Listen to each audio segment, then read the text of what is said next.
We realised, and then of course as the years went on, we just kept tweaking things and changing things, hopefully for what people wanted.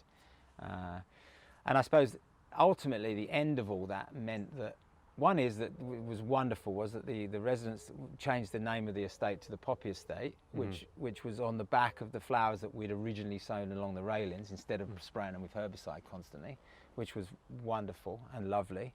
And two was they asked us to write the contract when we left, which we did in 2020. They asked us to write the contract for the new to go out to tender. So that meant, because of course, like we've just been saying, unless you change that system, I'll disappear, or the keen person disappears and it defaults back. You've got to change the system that says the next guy, whether he wants to or not, he's got to do that. And that's hopefully what happened. And I think that's the only way we're going to change things on any scale. Otherwise, I'm just piddling around in my garden here and I'm doing one housing estate. Well, good's that. And I mean, not to say there's loads of people doing good stuff, but it's on a smaller scale.